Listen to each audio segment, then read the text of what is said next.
നമസ്കാരം, ഇൻഷറിലേക്ക് സ്വാഗതം. നിർണായകമായ ചില വിവരങ്ങൾ പോലീസിനോട് തുറന്നു പറയുകയാണ് അഫാൻ ഈ 5-6 പേരെ കൊലപ്പെടുത്തണമെന്നല്ല, അതിനപ്പുറത്തേക്ക് നിരവധി ആളുകളെ കൊലപ്പെടുത്താനുള്ള ലക്ഷ്യം മനസ്സിലുണ്ടായിരുന്നു. തന്നെയും തൻ്റെ കുടുംബത്തെയും നിരന്തരം പീഡിപ്പിക്കുന്ന, വിഷമഘട്ടത്തിൽ വേദനിപ്പിക്കുന്ന ഒരാളും ഈ ഭൂമുഖത്ത് ജീവിച്ചിരിക്കരുത് എന്നുള്ള ചിന്ത അഫാൻ്റെ മനസ്സിലുണ്ടായിരുന്നു. അങ്ങനെ ഒരു യുവതിയെ ചുറ്റിക കൊണ്ട് തലയടിച്ച് പൊട്ടിച്ച് കൊലപ്പെടുത്തി അവരുടെ കൈവശമുണ്ടായിരുന്ന സ്വർണ്ണമാല കൈക്കലാക്കാനും അഫാൻ പദ്ധതിയിട്ടിരുന്നു. തലനാരിഴയ്ക്ക് ഒരു യുവതി രക്ഷപ്പെട്ട വിവരമാണ് പോലീസ് ഇപ്പോൾ വ്യക്തമാക്കുന്നത്.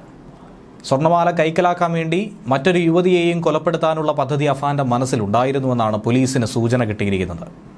അവർക്ക് സമൂഹ മാധ്യമങ്ങളിലൂടെ അഫാൻ ചില സന്ദേശങ്ങൾ അയച്ചിട്ടുണ്ട്.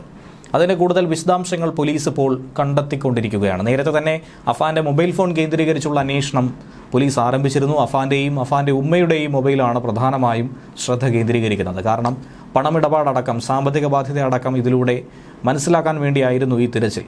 അതിനിടയിലാണ് ഇങ്ങനെ ഒരു വിവരം ലഭ്യമാകുന്നത്. ആ യുവതി കഷ്ടിച്ച് രക്ഷപ്പെട്ട വിവരം കൂടി പോലീസ് പങ്കുവയ്ക്കുന്നത്. അഫാന് കൂടുതൽ സാമ്പത്തിക ഇടപാടുകൾ ഉണ്ടോ എന്നുള്ള കാര്യം വ്യക്തമാക്കാനാണ് പോലീസ് അന്വേഷണം നടത്തുന്നത്. വിശദമായൊരു അന്വേഷണത്തിലൂടെ മാത്രമായിരിക്കും ഇത്തരം കാര്യങ്ങളിൽ കൂടുതൽ വ്യക്തത വരുന്നത്.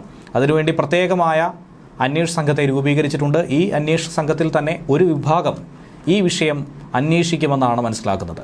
അന്വേഷണം കൂടുതൽ വേഗത്തിലാക്കി കുറ്റപത്രം വളരെ വേഗത്തിൽ സമർപ്പിക്കാനാണ് പോലീസിൻ്റെ നീക്കം. വെഞ്ഞാറമൂട്ടിലെ സ്വകാര്യ ആശുപത്രിയിൽ, മെഡിക്കൽ കോളേജിൽ ഇപ്പോൾ ചികിത്സയിലുള്ള അഫാൻ്റെ ഉമ്മയുടെ ആരോഗ്യസ്ഥിതി ഷെമി വീണ്ടും ജീവിതത്തിലേക്ക് തിരിച്ചു വരികയാണ്, മെച്ചപ്പെട്ടുകൊണ്ടിരിക്കുകയാണ്.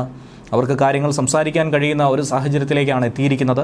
ICUവിൽ നിന്നും ഇപ്പോൾ വാർഡിലേക്ക് മാറ്റിയിട്ടുണ്ട്.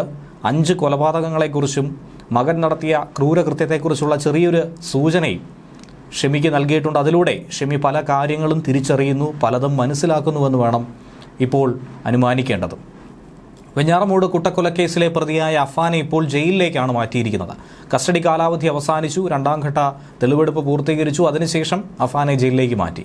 അടുത്ത ദിവസം മറ്റ് കൊലപാതകവുമായി ബന്ധപ്പെട്ട അഫാൻ്റെ അനിയൻ അഫ്സാനുമായി ബന്ധപ്പെട്ട കൊലപാതകം, ഫർസാനയുടെ കൊലപാതകം, ഉമ്മ ഷെമിയെ ആക്രമിച്ച വിഷയം, ഇതൊക്കെയായി ബന്ധപ്പെട്ട് കസ്റ്റഡി അപേക്ഷ കോടതിയിൽ പോലീസ് സമർപ്പിക്കും. 3ാം ഘട്ടം ആരംഭിക്കും. അച്ഛൻ്റെ സഹോദരനെയും ഭാര്യയെയും കൊലപ്പെടുത്തിയ കേസിൽ പോലീസ് വാങ്ങിയ കസ്റ്റഡിയാണ് ഇപ്പോൾ അവസാനിച്ചത്. പ്രതിയെ പോലീസ് വിവിധ ഇടങ്ങളിലായി എത്തിച്ച് തെളിവെടുപ്പ് പൂർത്തീകരിച്ചിരുന്നു. കടം വാങ്ങിയ പണം തിരികെ കിട്ടാൻ നിരന്തരം അധിക്ഷേപിച്ചു. ഇതുതന്നെയാണ് ലത്തീഫിനെ, പിതൃ സഹോദരനായ ലത്തീഫിനെയും ഭാര്യ സജിദ ബീവിയെയും ചുറ്റിക കൊണ്ട് അതിക്രൂരമായി തലക്കടിച്ച് കൊലപ്പെടുത്താൻ കാരണമെന്ന് തന്നെയാണ് അവസാനം വരെയും അഫാൻ പറയുന്നത്. മൊഴിയിൽ നിന്നും അണുവിട പോലും അഫാൻ വ്യതിചലിക്കുന്നില്ല. തെളിവെടുപ്പിനിടയിൽ ഒട്ടും തന്നെ ഭാവവ്യത്യാസമില്ലാതെ, ഒരു കൂസലുമില്ലാതെ പോലീസിനോട് ഈ കാര്യങ്ങളൊക്കെ തന്നെ പറയാൻ തയ്യാറാവുകയാണ്. 80,000 രൂപയാണ് ലത്തീഫിൽ നിന്നും കടം വാങ്ങിയത്. അതുകൂടാതെ ചിട്ടിപ്പണം വേറെയും. എന്നാൽ കടം വാങ്ങിയ പണം തിരികെ ചോദിച്ചുകൊണ്ട് കുടുംബത്തെ നിരന്തരം ബുദ്ധിമുട്ടിച്ചിരുന്നു. ആ പണം കടം വീട്ടാൻ വേണ്ടി മുത്തശ്ശിയുടെ കയ്യിൽ നിന്നും സ്വർണം വാങ്ങാനുള്ള നീക്കം നടത്തിയപ്പോൾ അതിന് തടസ്സം നിൽക്കുകയും ചെയ്തു. ഇതൊക്കെ തന്നെയാണ് ലത്തീഫിനോട് പക തോന്നാനും പ്രതികാരം വീട്ടാനും കാരണമായിട്ടുള്ളത്.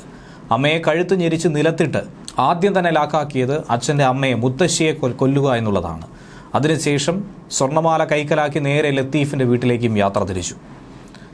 താനും തൻ്റെ മാതാവും ആർഭാട ജീവിതം നയിക്കുന്നുവെന്ന് പറഞ്ഞ് നിരന്തരം പിതൃസഹോദരൻ ലത്തീഫ് കുറ്റപ്പെടുത്തി. ഇത് താങ്ങാവുന്നതിലും അപ്പുറമായിരുന്നു. തൻ്റെ ഉമ്മയെയും തന്നെയും നിരന്തരം ഇങ്ങനെ കുറ്റപ്പെടുത്തുന്നതിലുള്ള പകയാണ് കൊലപാതകത്തിലേക്ക് നയിച്ചത്. ഇങ്ങനെ കടം കയറി മുന്നോട്ട് പോയാൽ എന്താകും നിങ്ങളുടെ കുടുംബത്തിൻ്റെ സ്ഥിതിയെന്നടക്കം നിരവധി ഉപദേശമാണ് ലത്തീഫിൻ്റെ ഭാഗത്തു നിന്ന് ലഭിച്ചത്. കുറ്റപ്പെടുത്തലാണ് വൈരാഗ്യത്തിലേക്ക് നയിച്ചതെന്നാണ് അഫാൻ പറയുന്നത്.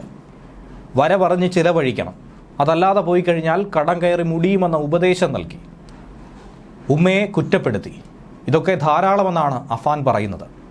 നേർവഴിക്ക് നയിച്ചതിൻ്റെ പേരിൽ ലത്തീഫിനും ഭാര്യയ്ക്കും ശിക്ഷയായി നൽകിയത് വധശിക്ഷയായിരുന്നു, കൊല തന്നെയായിരുന്നു അഫാൻ മനസ്സിൽ കരുതിയത്. അങ്ങനെ തങ്ങളെ കുറ്റം പറയുന്നവർ ഈ ഭൂമുഖത്ത് ജീവിച്ചിരിക്കാൻ യോഗ്യരല്ല എന്നാണ് അഫാൻ്റെ മനസ്സിൽ കണക്ക് കൂട്ടിയത്. മാതാവിനെ നിരന്തരം ഈ വിഷയം പറഞ്ഞ് കുറ്റപ്പെടുത്തിയിരുന്നു. 70 ലക്ഷം രൂപയുടെ കടമുണ്ടെന്ന് ലത്തീഫിനോ ഭാര്യയ്ക്കോ അറിയില്ലായിരിക്കും. എന്നിരുന്നാലും കടം കയറി നിക്കക്കള്ളിയില്ലാത്ത അവസ്ഥയിലേക്കാണ് ഈ കുടുംബം പോകുന്നതെന്നുള്ള തിരിച്ചറിവിൻ്റെ അടിസ്ഥാനത്തിലായിരിക്കണം തൻ്റെ സഹോദരൻ്റെ ഭാര്യയും മക്കളും വഴിയാധാരമാകുമെന്ന് കരുതിയായിരിക്കണം ഇങ്ങനെ ഒരു ഉപദേശം പിതൃസഹോദരൻ കൂടിയായിട്ടുള്ള ലത്തീഫ് നൽകിയത്.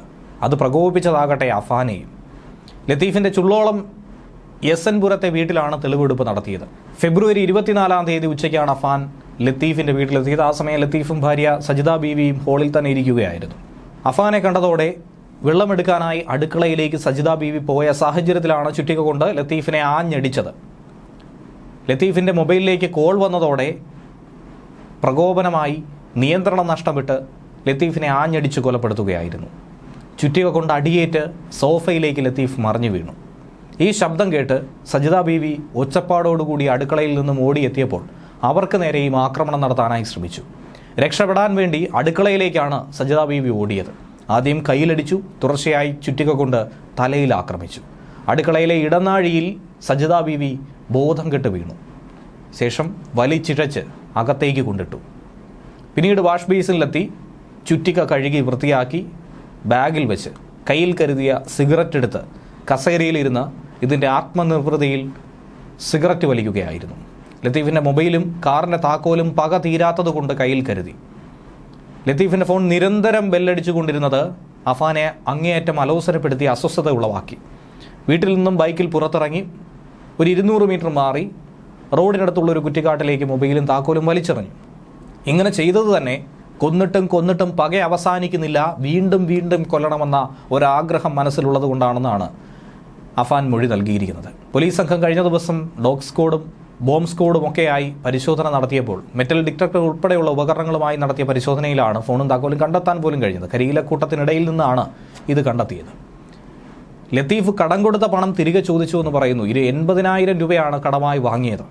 അതൊരാവശ്യത്തിനായി തിരിച്ചു ചോദിച്ചപ്പോഴാണ് ഇങ്ങനെ ഒരു വൈരാഗ്യമുണ്ടായത്. ഇതുകൂടാതെ കുടുംബാംഗങ്ങളുമായി ബന്ധപ്പെട്ട് ചിട്ടി നടത്തിയും വലിയ കടം, ചിട്ടി വീണ് കിട്ടിയ പണം തിരിച്ചു കൊടുക്കാത്ത സാഹചര്യം, ഇതിനൊക്കെ തന്നെ കാരണം ഉമ്മ ഷെമിയാണെന്നൊരു ഘട്ടത്തിൽ അഫാൻ തന്നെ പറയുന്നുണ്ട്. ഷെമിയാകട്ടെ ഇന്ന് അഫാനെ തിരക്കുന്നതിനുള്ള കാരണവും ഇക്കാര്യങ്ങൾ ഒരുപക്ഷെ പുറത്ത് പറയരുത് എന്നുള്ള അഭ്യർത്ഥനയ്ക്കായിരിക്കാം. അതല്ലെങ്കിൽ എന്തിന് നീ ഈ കൃത്യം ചെയ്തിരിക്കുന്നു എന്നുള്ള ഒരു നിസ്സഹായ അവസ്ഥയിലൂടെയുള്ള ചോദ്യത്തിനായി ആയിരിക്കാം. അങ്ങനെ ഷെമിക്ക് എന്താണ് പറയാനുള്ളതെന്ന് കാത്തിരിക്കുകയാണ് കേരളം. അതിനിടയിൽ കാര്യങ്ങളൊക്കെ തന്നെ ഷെമി ചോദിച്ചറിഞ്ഞിട്ടുണ്ട്. കഴിഞ്ഞ ദിവസം പോലീസിൻ്റെ നിർദ്ദേശത്തോടു കൂടി ഡോക്ടർമാർ 5 പേർ മരണപ്പെട്ട വിവരം അറിയിച്ചപ്പോൾ ആ കാര്യങ്ങളൊക്കെ തന്നെ ഷെമി ചോദിച്ചറിയുന്നു. അവൻ ജീവനോടെ ഉണ്ടോ എന്നൊരു ചോദ്യത്തിലൂടെ തന്നെ ഷെമി അത് ഉറപ്പിച്ചു കഴിഞ്ഞു. കാര്യങ്ങൾ നിലവിൽ ബന്ധുക്കളോട് വെളിപ്പെടുത്താനുള്ള ഒരു മാനസിക സ്ഥിതിയിലേക്ക് തന്നെ ഷെമി എത്തുമെന്നാണ് പ്രതീക്ഷിക്കുന്നത്. പോലീസും അത് കാത്തിരിക്കുന്നു. ഷെമി പറയുന്ന ഓരോ വാക്കും പോലീസിനെ സംബന്ധിച്ച് വലിയ വലിയ കച്ചിത്തുരുമ്പുകൾ തന്നെയാണ്. അത് പിടിച്ച് മുന്നോട്ട് പോകാനാണ് പോലീസും തീരുമാനിക്കുന്നത്. പിതൃമാതാവ് സൽമാ ബീവി സാമ്പത്തികമായി സഹായിക്കുന്നത് ലത്തീഫ് വിലക്കിയതിലും അഫാന് വൈരാഗ്യമുണ്ടായിരുന്നുവെന്നാണ് പോലീസിനോട് ഇന്നും പറഞ്ഞിരിക്കുന്നത്. പെരുമലയിലുള്ള അഫാൻ്റെ വീട്ടിലും എലിവിഷം, മുളകുപൊടി, കുപ്പിവെള്ളം, സോഫ്റ്റ് ഡ്രിങ്ക്സ്, സിഗരറ്റ്, ചുറ്റിക, അതിനുള്ള ബാഗ് ഇതൊക്കെ തന്നെ കണ്ടെടുത്ത് ഇതൊക്കെ എവിടെ നിന്നും വാങ്ങി അവിടെയൊക്കെ തന്നെ തെളിവെടുപ്പിനായി കൊണ്ടുപോയിരുന്നു. കിളിമാനൂർ SHO B ജയൻ്റെ നേതൃത്വത്തിലുള്ള സംഘമാണ് അഫാനുമായി 2ാം ഘട്ട തെളിവെടുപ്പ് നടത്തി ഇന്നിപ്പോൾ പൂർത്തീകരിച്ചു. പ്രതിയെ വീണ്ടും കോടതിയിൽ ഹാജരാക്കും. അടുത്ത ദിവസം സഹോദരൻ അഫ്സാൻ, പെൺസുഹൃത്ത് ഫർസാന എന്നിവരുടെ കൊലപാതകത്തിൽ തെളിവെടുപ്പ് നടത്താൻ വേണ്ടി പോലീസ് അഫാനെ പിന്നെയും കസ്റ്റഡിയിലെടുക്കും. അതിൽ തന്നെ ആയിരിക്കും മറ്റു ചില വിവരങ്ങൾ കൂടി ലഭിക്കാൻ പോകുന്നത്. അഫാൻ്റെ ഉമ്മ ഷെമിയെ ചൊവ്വാഴ്ച തന്നെ മുറിയിലേക്ക് മാറ്റിയിട്ടുണ്ട്. ഏതാനും ദിവസങ്ങൾക്കുള്ളിൽ തന്നെ ഡിസ്ചാർജ് ചെയ്യാമെന്നുള്ള വിവരവും ലഭിക്കുന്നുണ്ട്. ന്യൂസ് ഡെസ്ക് മലയാളി വാർത്ത ഇൻസൈറ്റ്.